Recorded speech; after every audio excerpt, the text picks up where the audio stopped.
Welcome to the pickup and tweezer holding topic of the lesson. This is my lash, silicone lash tile. This is my lash strip. These are my lash extensions, and this is my, classic pickup tweezer, okay? This, because of the curve in the tweezer, like this, okay, this lets you know that this is perfect for classic lashing. All right, so when you have this type of tweezer, you just know that you're going to be using this for classic lashing. Okay, all right, so we want to work on properly holding your tweezer, because this is very important. This is just the beginning stages of what's to come. And practicing and knowing how to hold your tweezer correctly is going to be vitally important when it comes to doing an excellent job with your sets. Okay, so we're going to actually learn right now. I'm going to teach you right now on how to hold your classic tweezer. And it doesn't really matter what type of tweezer it is, whether it's a mega volume wispy or your classic lashing tweezers, the grip is going to remain the same. From what I'm noticing, and from all those type of tweezers that I have held over time, my grip have always remained the same. So I'm going to let you know that 9 times out of the 10 it's going to remain the same for you as well.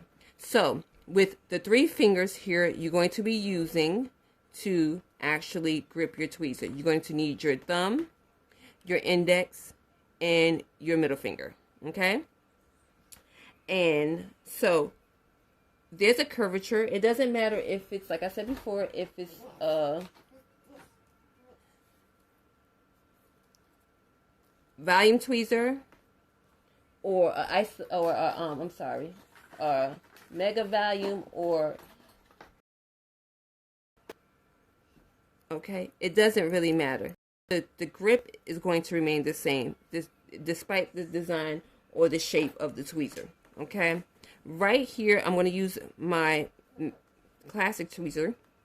You're going to find the first on this tweezer that I have here, just something easier for me to basically, do the finger for you. There's a curvature here, and then there's a curvature at the very bottom. Okay, the first curvature, put your index finger there towards the first curvature. Then you want to place the you want to place the ring finger at the first curvature. Okay, then the index right above, a little above, against the middle finger. Okay, the index right against the middle.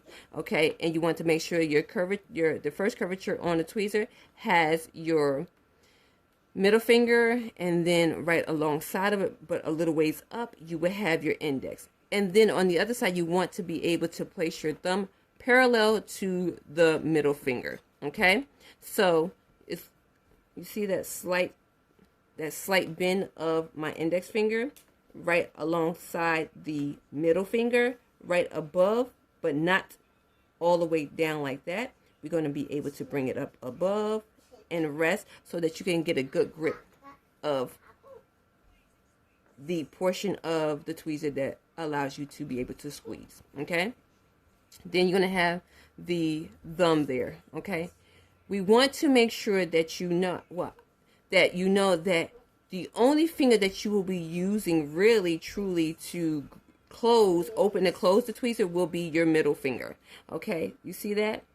Because if you use all 3 of your fingers, it's going to give you a tight grip, which will eventually cause very, very bad issues later on. The longevity of your career will not be as long, because you're going to be having hand problems, joint problems, and carpal tunnel, and depending on how you extend and overextend and things like that. So you want to make sure that the grip is correct, and that when you're using your tweezer, that you're only squeezing with the middle finger, not the thumb and not the index. Okay, so if you were to use the thumb, the index, and the ring finger to grip, you're going to see the portion of the part of your finger, the skin behind the nail, is going to actually turn white. That means you're gripping too hard. Okay. I'm a woman of color, so you're not going to be able to really see that white, but you can actually really see it on my natural that the nail is actually turning white right along here. That's too hard. Okay, you want to do a nice gentle grip, closure, nice gentle grip, and a nice gentle closure. Okay, and we just want to be able to just, because that nice gentle closure is what's going to give you that perfect pickup. And not only that, it's going to keep that curl on that curl that the lash is, whether it's a C curl, D curl, whatever curl. You want to make sure you maintain the curl. You don't want to bend the curl while picking up, because if you do that, that means that grip is way too strong. Okay, so again, you're gonna put the tweezer down, and then you want to pick it up, and then you want to be able to properly grip it. Okay, you want to be able to properly grip it. Okay, so we're gonna do it again. I'm gonna put it down and pick it back up. Okay, over time and a lot of practice, because that's what it's all about, practicing, you want to be able to pick up that tweezer over time. It would just fall, because it's all about fine motor skills. It's all about the hand, the eyes, okay, coordination, and over time of picking up that lash, you will be able to, grip that tweezer, you know what I'm saying, voluntarily, without any issue. Okay, in the image I have placed right above this video, you see that the wrong way of gripping the tweezer. You don't want to grip it here. It's not giving you a perfect hold, and it's incorrect, and it's going to cause issues. You want to pick it up, and you want to grip it the way that I showed you. Okay, I might be showing off a little bit, but with my pickup, but you're going to be just as badass as me, honey, when it comes to this picking up. Okay, so that's what it's all about, over time. So I'm not using my thumb, because you don't want to overwork that muscle. You see that muscle there, that bone there that runs down the thumb into the carpal area of your wrist. So that's why we're saying pick up the tweezer, grip it where my fingers are gripping it, where the middle is right underneath the index, and the thumb is parallel to the middle. Okay, so now with that type of practice, we're going to move over to using that grip, that pickup, that method, and actually removing the lash extension off of the lash strip. Okay, and before we can work with the glue, we must learn to pick up before we dip into the adhesive. Okay, so with the extension, with the tweezer, we're going to go in with the extension. We want to make sure we always keep in mind the way that we use our hands, the way we go in with the tweezer to the lash extension strip. Okay, and how some of us, we shake, we get a little nervous and things like that. So a cute little tip is to use your pinky as an anchor on the surface. Okay, you want to teacup it, okay, as if you pick it up a glass of fine tea, and you want to be able to have that pinky not extended all the way out, okay, but you want to bring it in a little bit, place it, okay, nice posture, self-care, love yourself, self-care is everything. Definitely go back into that lesson about your posture, where to bring the client up, how to straighten the back, not hunched over, and things like that. All of this plays a major part in applying that lash extension to the natural lash, okay?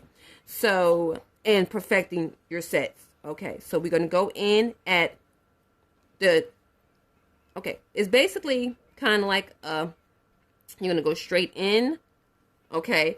The lash extensions are very close together, so we want to be able to go in at, the tweezer is going to be like on a clock at a 3 o'clock angle, at the 3 o'clock point, and the lash extension is going to be up at a 12.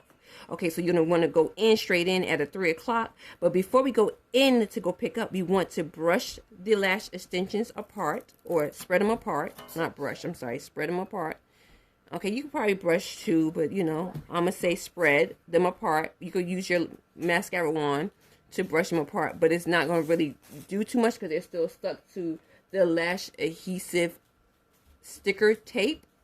So unless it's a mega volume with or a volume where the lash extensions is a little bit much softer and finer and things like that, and a little bit more brushable, but with the diameter of the classic, you want to basically, the diameter is a little bit more thicker, bigger, so you want to go in just like so, and you want to kind of like pull the lash extensions apart so that you could get that good, that wants to stick out a little bit, so that when you go in to pick up, it's not going to be such a tedious job. You see how I'm pulling, or not really pulling, but stretching them apart a little bit, so that when I go in, I could be able to see clearly. One will stick out a little bit more than the rest, and then I could be able to go in and pick up. You don't want to do this too roughly because you don't want to mess up that curl. You don't want to mess up the integrity of that curl, okay?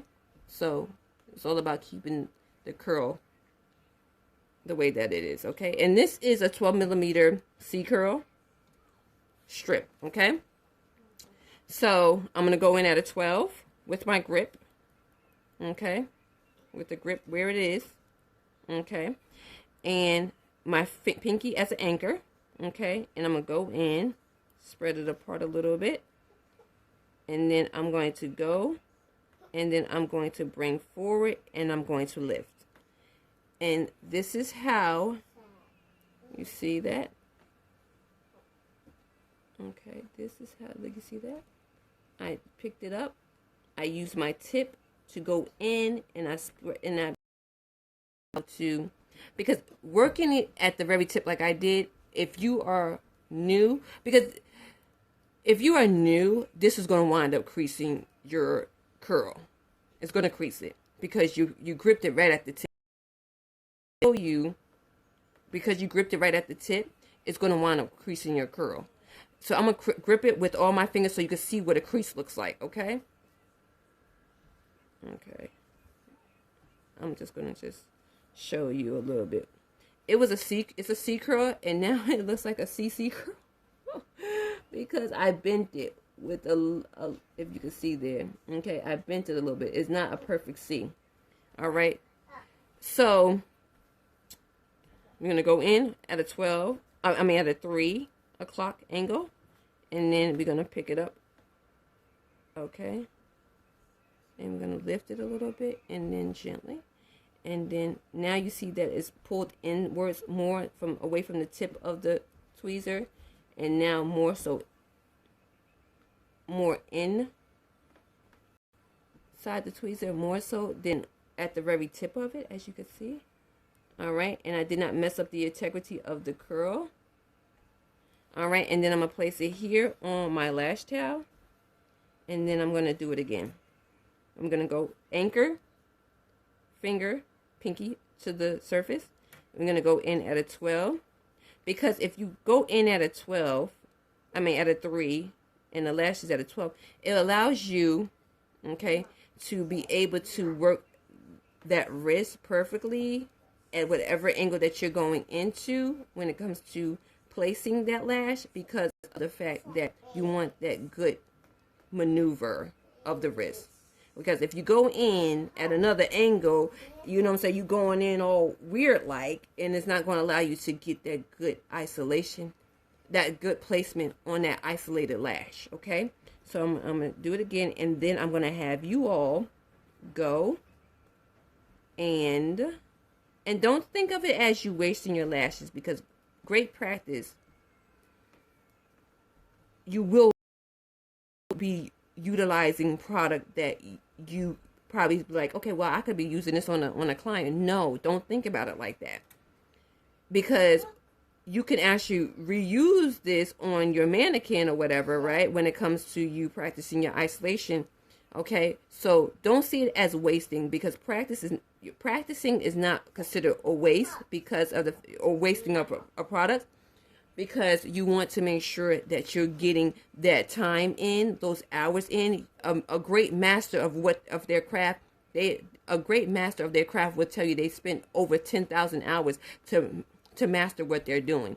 So the more practice, whether it's on a mannequin right now, and then you move it over to a client, a physical human client, then you will see that the practice is vitally important to this craft. Okay, because you want to be able to perfect it, you want to be able to master it, and you want to be great at what you do. So don't see it as a waste. See it as great practice. So I'm actually see it as great practice. So I'm actually going in, okay, all right, anchor in my hand at a 12, not a 9, not a 13, not a 20. Okay, we're gonna go in at a 3, okay, and the lashes should be pointed up at a 12, okay, and it's just a gentle pickup, and we're not messing with the integrity of the curl. Okay, so I'm going to give you some time to go off, practice your grip, practice your pickup, and then you move on to the next topic or lesson in the course. And then yes, so you see that I'm placing them here nicely along my pink silicone tile, along the pink silicone tile, and I'm going in at a 12. I'm sorry, I keep saying 12, for God's sakes. I'm going in at a 3 o'clock point, and the lash extension will be at a 12, okay? With my pinky being my anchor, all right? Because we want to make sure that we have this, because this is the beginning stages of what's coming. What's to come. Let me say that. What's to come. So I'm picking up. So I'm going to put down my tile. I'm sorry. I want to put down my tweezer. You don't want to, because my table is metal. It might sound like I'm dropping my tweezer. I'm sorry for the noise. But I'm going to go pick it up again. And I'm going to grip. Okay. And then I'm going to go in anchored. And then I'm going to go in at a 3 and pick up my lash baby at a 12. Okay? And we're going to just keep going. You know, even if you have to do a whole entire strip of picking up. And, okay, if that means every few lash extensions, you place your tweezer down and then go back up to make sure that grip is perfect. And we're using just the middle finger to pinch that tweezer close, you know. And we're going in at a 3 again. And then placing it, this extension, that should be at a 12 o'clock angle, a 12 o'clock angle, okay? Just think about the time, you know, on the clock. You go in at a 3 o'clock. That lash extension is coming up at a 12. Okay, and we're just going to place it, all right? All right, so you all go ahead, practice until you feel comfortable to move on to the next lesson. I'll talk to you guys later.